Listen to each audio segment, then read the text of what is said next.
Mariette's on the move. What? Mariette's on the move. Again? Mariette's on the move. Not anymore. I'm Mariette of Mariette's on the Move, and I'm finally setting roots back in Sweet Home Chicago. But if you're thinking about moving, I'm on it. I've moved 20 times in the last 24 years to 6 of America's top cities, and boy, do I have some stories for you. I'll be doing some on-air coaching and, of course, giving you my tips, tricks, and scams to avoid. This is the Moving Tips and Tricks podcast. Now let's get moving. Welcome to the new studio, everyone. I am very excited to be here. I have not recorded in quite a while, and so this is awkward. I know we were on a break, and I didn't tell you we were on a break, but I took a break because I needed a break. And that kind of is a great segue for what we're going to talk about today, which is what happens to our bodies and brains during major transitions like moving. Moving is often framed as a logistical challenge. You pack the boxes, you book the truck, you change the address, but the real challenge is what's happening inside your body and your brain. And as a relocation coach and a certified life coach, I've witnessed it, again, in not only myself, but in my clients. And this isn't even like the stress of finances. This is legit biological bananas, like the fatigue, the forgetfulness, the frustration that seems to come out of nowhere during a move. And it's not laziness or lack of motivation, it's biology.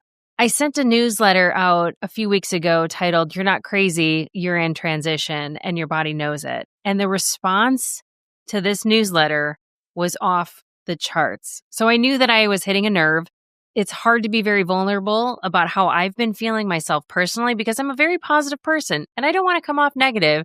Or if someone's going through a tough time already, I don't want to make them feel worse.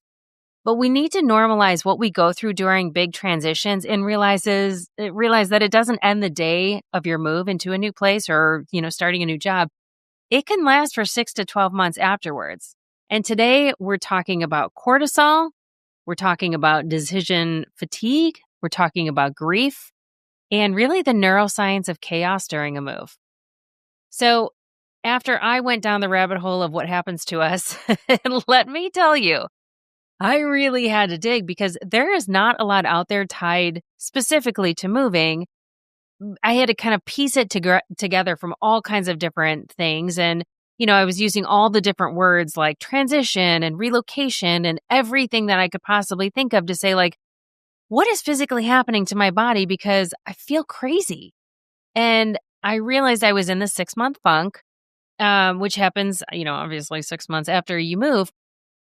But I categorized all of my research into 6 categories. Like, that's the bad news. The good news is I have 8 different categories to support you through it. So let's dig into what I found. So the first thing was that the brain flags change as threat, which is crazy.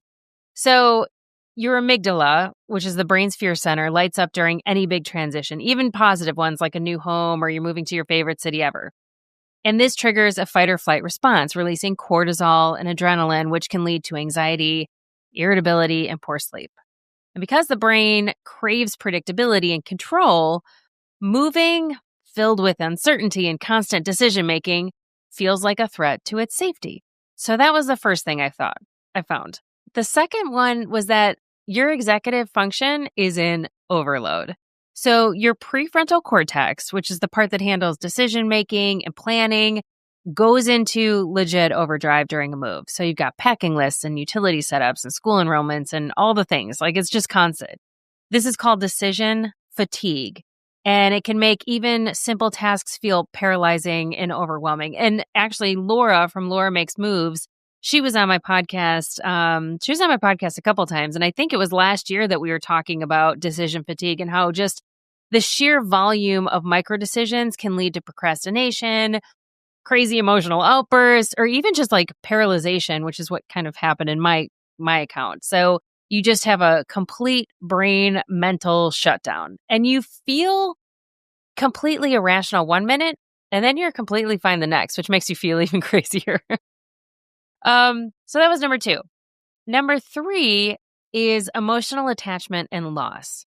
So we're emotionally bonded to our homes and routines. And leaving them, whether you realize it or not, subconsciously can cause grief. Even if we're excited about what's happening next, like it could be the best move for you ever, right? You could have just made $1 bazillion on your house, or, or you're leaving school and you're going out to, the big bad world, and you're super excited and been waiting your whole life for it.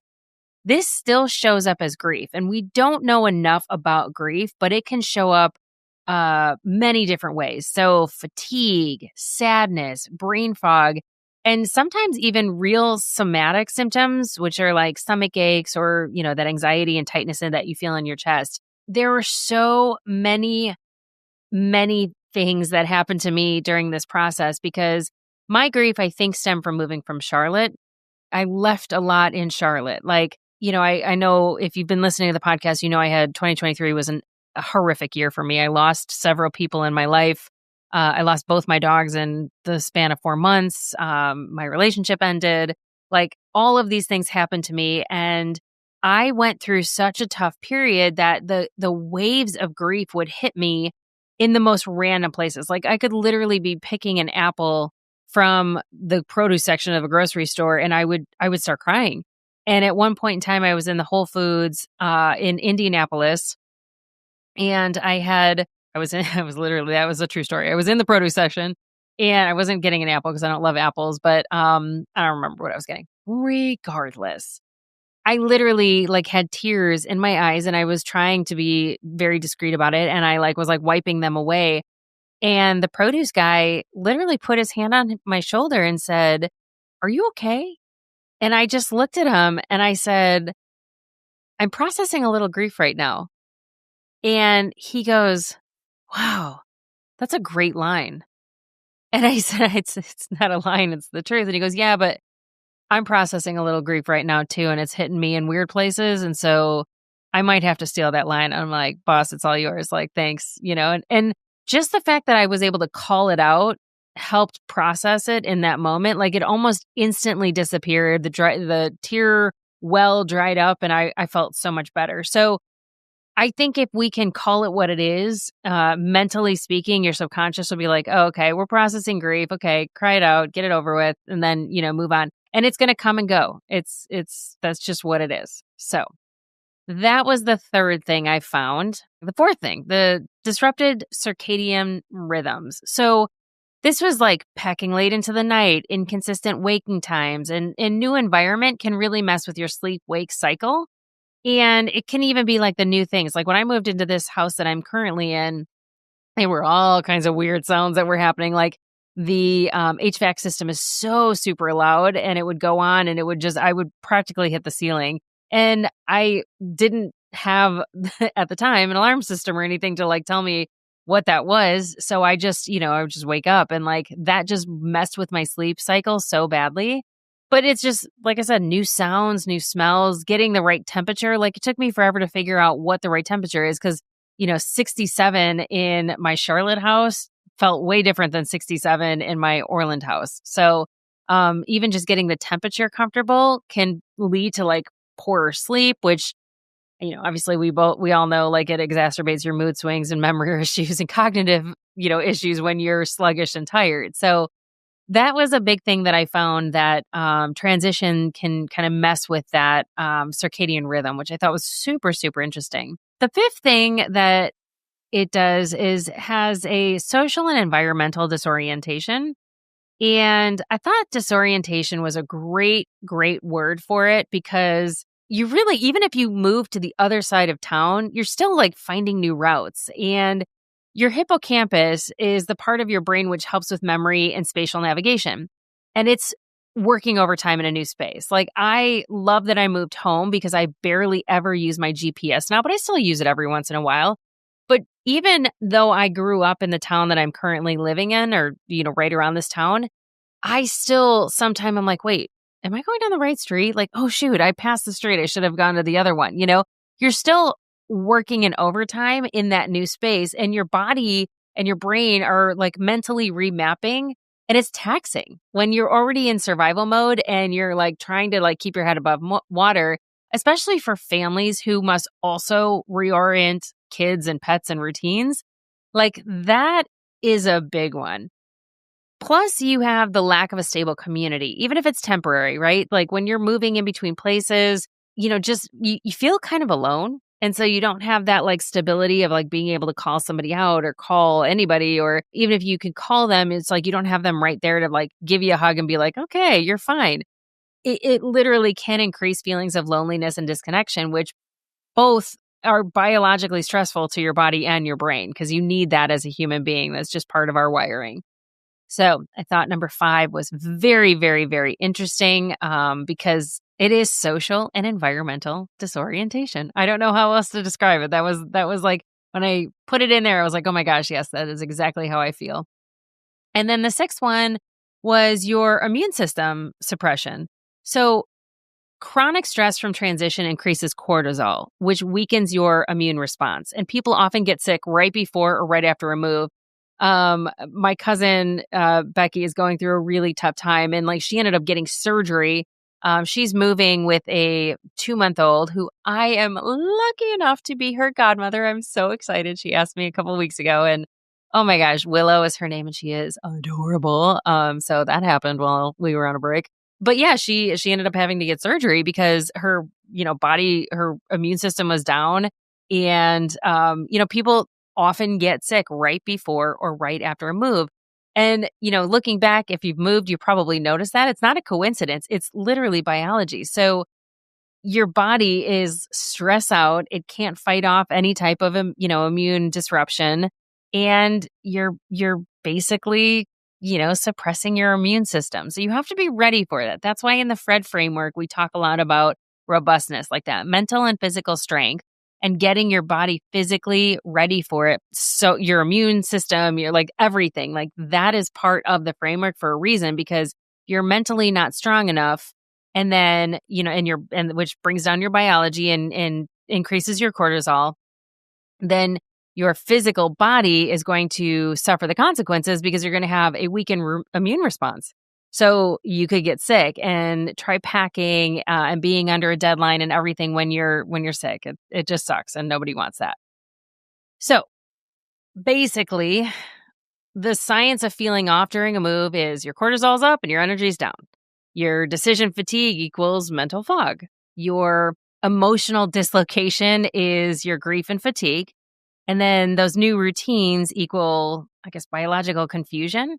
Your overloaded brain is like that short fuse and low resilience. And at this point, you're probably begging for me to tell you how to fix it if you are in this hot mess of a move right now, which a lot of people are. Summer is the hottest moving season, and we are smack dab in the middle of it. I want to tell you how to fix this. And it's not everybody's different, right? But here are some things, some strategies that you can use. And luckily, like I said, I have more strategies to fix these things than I do that seem to be broken. And again, I know there's legalese at the end of this podcast. I'm not a doctor. I'm not physically diagnosing you with anything. These are all things that you could experience that I know I have experienced in my 20 moves that I've moved. So, these are some suggestions. Take it or leave it. So first, I want you to normalize what you're feeling, right? You're not broken. You're biologically taxed. So you can use that, or you can say, I'm processing grief, right? There are some quick strategies like hydration, sleep hygiene, lists, routines, and asking for help, and then giving yourself grace. So regulators, mount up. Let's talk about these 8 things you can do to support your brain and body during a big transition because you need it. The first thing is regulating the nervous system. Get it? See, regulators mount up. I mean, I'm a child of the 70s and 80s, so I love that term. But anyway, if you started hearing the music afterwards, you might have ADHD like me. Anyway, first things first. I love to take big, deep breaths. And there is a thing called box breathing. You've probably heard of it, but it's 5, 5, 7 are the numbers, right? So you breathe in for 5, you hold it for 5, and then you slowly breathe it out for 7. And then you do that again. If you do that 4 or 5 times, that helps calm the vagus nerve. We're hearing a lot about the vagus nerve these days, but that actually can regulate your stress response in the moment. The other thing you can do is grounding exercises like walking barefoot in the grass, which I don't love, especially with all the bugs out these days and ticks and chiggers and all that stuff. What I do instead is I hold something cold in my hand, which can really quickly recenter you. If I am having a moment, sometimes I'll just jump in the shower because the water on your face, if it's cold or any water in your face, sometimes can recenter you as well. So that is definitely something.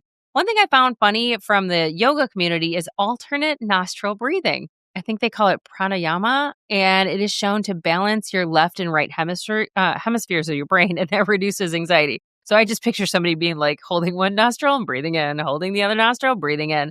I didn't actually look up what it looks like, but that's what I picture it to be. So yeah. The next thing is EFT solution. So emotional freedom techniques. They often refer to it as tapping. That's a technique used to manage emotions and potentially reduce stress and anxiety by tapping on specific points of your body while focusing on a particular issue. It's a mind-body practice that combines elements of exposure therapy and acupuncture. And I have a friend that actually teaches this, and it sounds really quirky.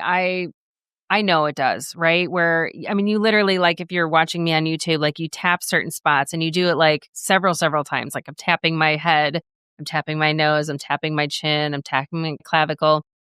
And what you do is you actually say things like, I am safe, I am safe, I am safe. And while you're tapping in those spots, like I said, it sounds quirky, but I have been in some powerful sessions where Dawn has done that with people. And it will be something that triggers me and I start crying, and I'm watching her do it to somebody else who's, either crying or not crying. Like it is weird where it hits you, but subconsciously it almost like taps into that like acupuncture where like they're putting needles into places and you don't know where it goes to, but all of a sudden you feel this release. That's kind of the same thing. So I thought about having her on the show. Dawn Whitney is her name. She's amazing. And also my friend Nadine Cherry, who is an amazing meditation coach, because I love meditation. Meditation is another thing that I notice very, very, very much when I am not doing it.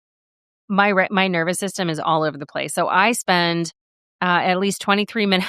I know it sounds funny. 23 minutes a day meditating. I have a guided meditation that I absolutely love. And the guy's got the voice of an angel. I can't even remember what his name is, Stephen something, but he's Australian. And the music in the background is totally awesome. And so, yeah, it's just amazing. But find what works for you, what regulates your nervous system. Getting out for a walk, walking on some grass and grounding yourself, doing a meditation that's guided or not guided. Find something that works for you, because it's really important for you to regulate your nervous system in that moment because it's freaking out. So that is number one. Number two is creating anchors of routine. So your brain craves structure, even if it's the, rest of your life is packed in boxes. Like these little techniques can help. So things like creating a wake and sleep schedule every day. So like you go to bed at the same time, you get up at the same time. Drinking water first thing in the morning before coffee. I will admit I am awful at this. I never do it. And I really, really want to be that person that drinks water in the morning first thing, but I'm typically a coffee first kind of girl. But they say drinking water first thing in the morning rehydrates you, and it's amazing. Creating one non-negotiable ritual. So mine is setting up the coffee pot every single night. It doesn't matter if I go to bed shit-faced. I wake up in the morning, my coffee pot has been set. I have been doing this for 30 years.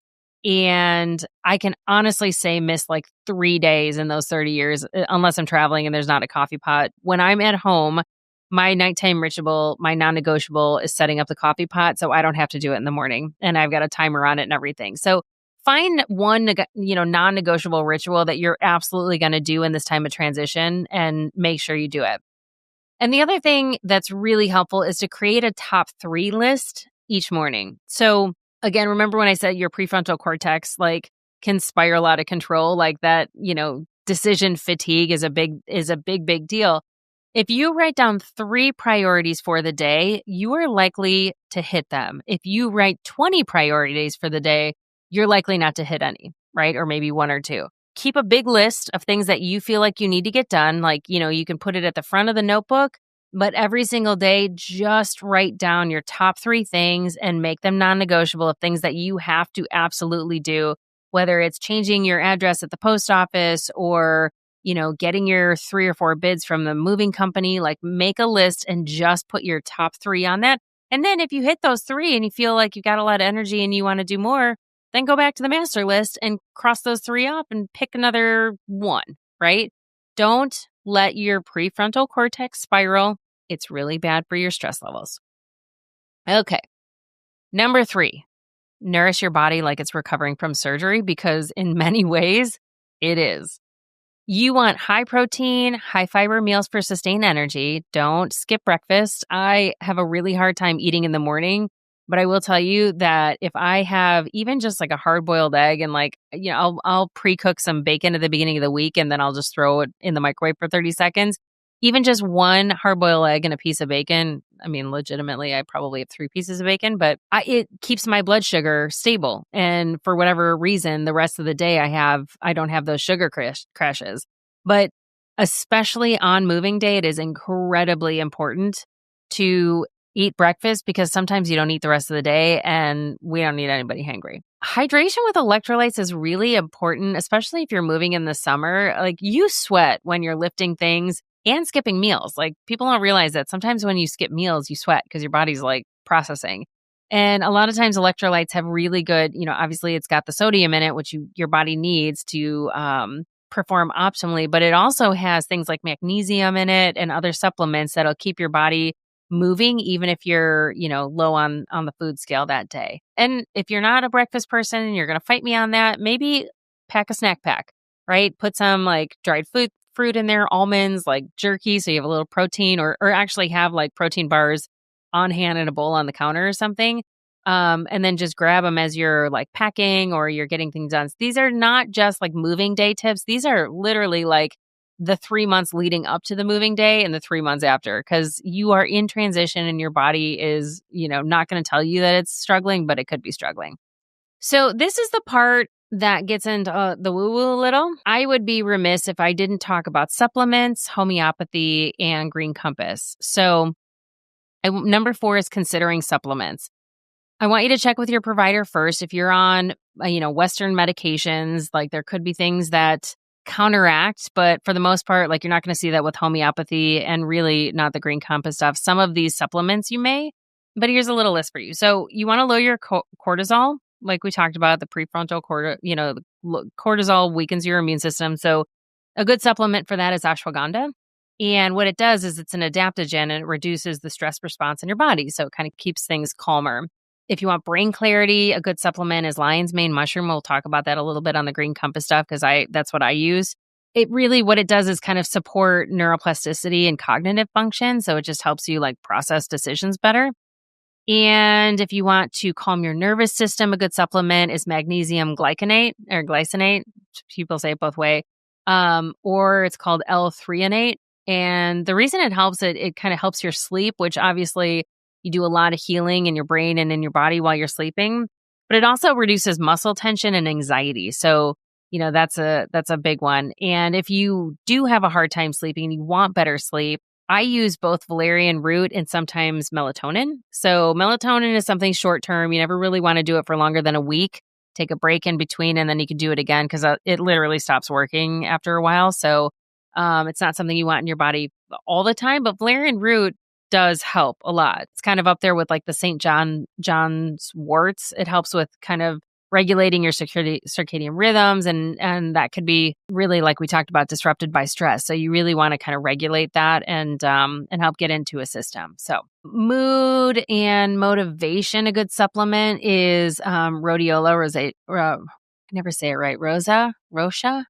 ROSEA is how it's spelled, but it's an adaptogen as well. It helps with fatigue and focus and stress, or during stress, I should say. So I want to get into homeopathy a little bit. So my friend Joanne and Heather swear by it. They, run their families on it. They are very, very big fans. Heather is a homeopathic, like functional practitioner, and she's amazing. They sell these little pellets. They're really interesting. So homeopathy is a system of medicine that is fundamentally different from conventional or what they call allopathic medicine. So allopathic medicine tends to focus heavily on pharmaceuticals, which, many of them really suppress symptoms and then they cause other side effects leading to kind of further imbalance. So you've all heard the commercials where it's like, you want to you want to treat your anxiety, but then you got like all, 2 minutes worth of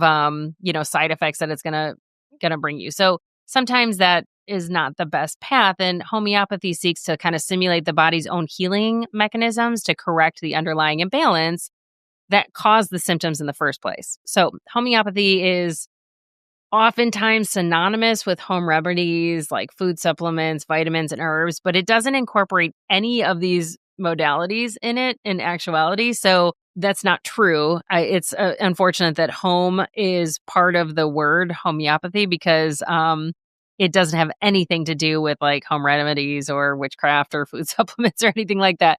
But what it does, it's based on the principle that like cures like, meaning substances that cause symptoms in a healthy person can treat similar symptoms in someone who's ill, if that makes sense. The substances are diluted many times to the point where only a trace of the original substance remains. So people refer to the little pellets, that I call them the little pellets, but as energy. And it means that the homeopathic remedy is thought to carry the vibration or the like energetic imprint of the original substance, even though there's little to no physical trace of it left in there. But the belief is that the energetic vibrations can stimulate the body's natural healing process, and then it corrects imbalances in the system, and that, in theory, promotes wellness.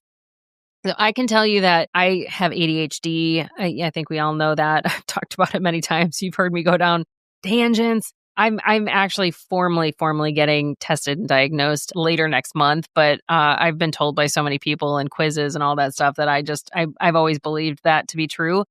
And I've always used it to put me in the zone and kind of, fuel my my energy. But sometimes it can be a distraction and it can really imbalance my focus, and it makes life really hard. So I have actually been using the homeopathic pellets for that. There's a couple different ones. One's called Coffee Cruda, and it just kind of helps you focus. You put literally like these little pellets under your tongue and you let them dissipate. They kind of just, melt on their own, and you don't drink water or anything for about 20 minutes afterwards. And I have noticed a difference using them. And then there's all kinds of different things that I've used in the past too. But there's things that like if you feel sick, you take it and your body kind of changes. But it's not for everybody. Not everybody believes that it works. Some people it works well and some people it doesn't. So between the supplements and the homeopathic modality, I would say try it, see if it works. Now, I have actually, I have been using Green Compass. I think you all know that I've been kind of repping for them for a long time. I really enjoy their products. So it's a little controversial because there are some THC elements to it. So CBD is basically a hemp flower extract, and the CBDA is what I use. It is an isolate, and it helps magnify the effects of CBD when it's taken together with your other hemp products. So I take both, but the THC in a product like Green Compass is not detectable when it's tested because it's down to 100 ppms, which is kind of their baseline. I'm not going to get into the specifics, but what I love about Green Compass is there's a lot of crap CBD out there, and Green Compass doesn't have any genetically engineered ingredients. It's not psychoactive. And it has a ton of benefits. So the benefits are that it kind of provides protection against iron environmental stressors, which is huge for me. It helps to soothe and ease discomfort associated with nausea. It supports recovery from exercise-induced pain, and it assists in the relief of daily stresses in your life. So it helps kind of maintain that sense of calm and focus. It does help a sleep cycle too, which obviously we talked about circadian rhythms, and it just overall helps in the, homeostasis of your body. So that's what I go for. There's another product within the Green Compass family that I've also started using called Mind Bloom. And I've always been a big fan of nootropics. Nootropics is how you pronounce it. It's mushrooms. So these aren't the ones that you take and you go on a big funky trip. It is the ones that you are like using to support focus and concentration and also like long-term cognitive health, right? So it helps with a healthy immune response and kind of just that full body wellness when it's paired with hemp products. And just like the hemp products that they have in the CBDA, it's USA grown, hand harvested, certified, made with organic ingredients, functional organic mushrooms. They have their green compass, they call it GC Sage, which is an extract that supports focus and limits mental fog. And it inhibits acetylcholine esterase, which is like it's just a lot of noise in your brain. But it also has organic cordyceps and that mushroom, which features kind of neuroprotective compounds that support memory and provide protections against free radicals, which I need to have Heather, one of my friends from Green Compass, on the podcast to talk about it, because she's a wealth of knowledge. She's been using it for a long time. But free radicals also kind of mess with your cells. And so there's a lot of things that these mushrooms do to kind of protect you and your body and keep your cells clean. The other thing it has in it is lion's mane, which a lot of people have heard about at this point, but that's basically bolstering your cognitive health through the support of kind of tissue growth and repair and maintenance and things like that. So overall, the benefits that I have felt, like, it literally supports focus in as little as 10 minutes. I'm not even kidding. Like, I will take it when I get to my desk in the morning, and it really is there to promote long-term cognitive function, but it helps support that focus and concentration I need to get through the day, because I have a million things that I'm doing in my new role. And I need something that supports my brain health and my memory. So that's what it is. So that was a lot. Number 4 was probably the biggest. That's the supplements, the homeopathy, and then my Green Compass magic. So number 5, we're more than halfway through the list. Prioritize sleep like a newborn. Even if it's fragmented, you want, using an eye mask, your blackout curtains. Sometimes I use magnesium spray on my arms or on the bottom of my feet before I go to bed. Like I talked about, guided meditations. I don't do it when I go to bed, because sometimes it like pumps me up and I want to go to sleep. But there's apps out there like the Calm app I've used, activations, but there's a lot of them that have timers that you can set. So that's a big one. But another thing that, is really hard to do, especially if you're like packing and watching TV, is limit screen time 30 to 60 minutes before bed. That's going to naturally boost your melatonin in your body, the stuff that you actually create in your body. So number 5 is prioritizing sleep like a newborn. And trust me, you're going to need it because your brain in transition goes through some funky stuff. But number 6 is protecting your inputs. And the reason I called it that is because during moves, your brain is super overstimulated. So any digital noise you can reduce is really helpful. And this is like unfollowing the chaos on Instagram, or muting group chats, or turning off non-urgent notifications. Like, sometimes you just react instinctively because that's how we've been trained to go. But I mean, right now there's a lot of crazy stuff happening in the world. And once the algorithm on Instagram figures out that you're, accidentally set down your phone while you were watching one of them, it's going to put all of that into a chat. And it could be really, really tough on your body if that's all you keep seeing when you're already stressed out. So choose intentional inputs. And this would be like, find positive people to follow on Instagram if you're going to, stay on the social media apps, or TikTok or Substack or whatever you prefer. Maybe create a calming playlist on your Apple iTunes or Spotify that, you can turn that on. Like, I actually really love listening to piano music. There's piano music of hits of today. And so it's kind of neat. Like, they got like Blind Melon and all kinds of random stuff that, they'll start playing the piano and your brain's like, oh, I know this song. And you're not listening to words or anything, but it like really calms you down and like helps you focus. So I thought, that might be something. But another thing is, a lot of people like audiobooks, because it just kind of, you're listening to it as you're packing or, unpacking or whatever you're doing. But that can soothe you too if you get lost in a book. So I know that's a good one. So that's number 6. Number 7 is ask for help and delegate relentlessly. This is the time to not think you're going to batch cook your meals the week before a move, like order takeout or prep meals, but make sure they're healthy, because you really want to nourish your body with good, clean food. Let your friends pack. I have like 5 or 6 friends that are moving right now, and I've offered to help all of them, and not a single one has taken me up on there. And you guys know that moving's my jam, right? So, have a neighbor come over, ask a friend. people really do want to help and be a part of something big. And especially if they know that is going to help you, like, let them, right? In the words of Mel Robbins, let them.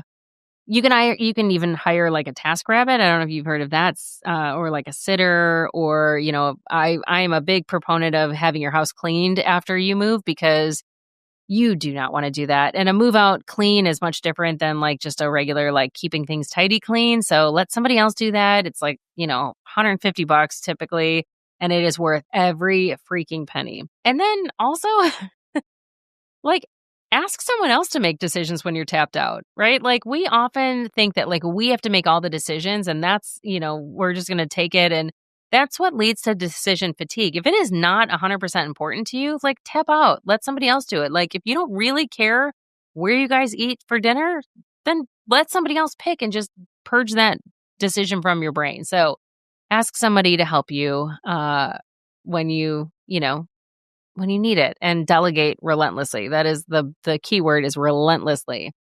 So the final thing that I want to talk about, and I swear I'll let you go. I really did think this was going to be a shorter episode.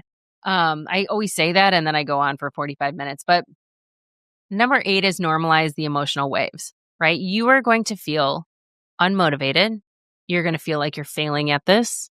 You could be extra sensitive or withdrawn. That is normal. Transitions create emotional noise, and the key is not to interpret it as something being wrong with you. The good news is when you understand what's happening, you can support your system through it, right? Simplify your choices, nourish your body, sleep when you can, ask for help. Know that the funk isn't forever, but being aware that you're in the funk will help you give yourself a little grace. You can even, call me names, or just know that this funk isn't forever. But if you call it out, it's gonna stay around less than you think. So long and the short, you're not a mess, you're just in motion. There's a big difference. But I'm gonna wrap this up. I'd love to hear about maybe other things that have helped you through a move. I'm mostly on Instagram and LinkedIn these days, but if you're on my Monday mailer, which has not always been out on Mondays, I just kind of like alliteration. If you're on my mailer, you can just respond to one of my emails. I'd love to hear about what you're doing. If you need support, I'm here. I don't have an active coaching roster, so you're pretty much going to get free advice. If you go to my website, I haven't really checked it in a while, the website Excel spreadsheet, but there is a coaching tab where you can get 30 minutes free. And it's not necessarily coaching, it can be support, right? So we can jump on the podcast and just talk about what you're feeling, how you're feeling, and I can tell you if it's normal or if you're crazy. I'm probably going to tell you you're normal, but sometimes just talking through and verbally processing helps. So yeah, that's it. You are not crazy. You're just in transition. And the more grace you can give yourself, the better you're going to feel.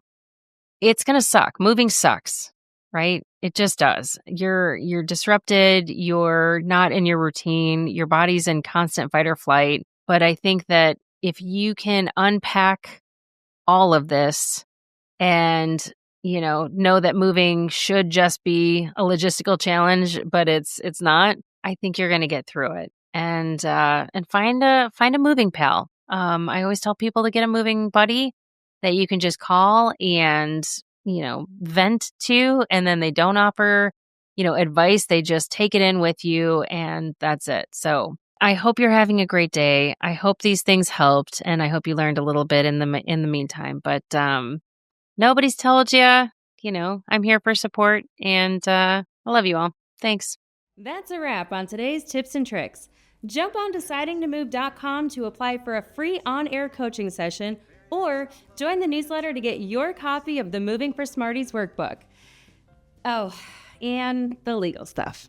This podcast is presented solely for educational and entertainment purposes.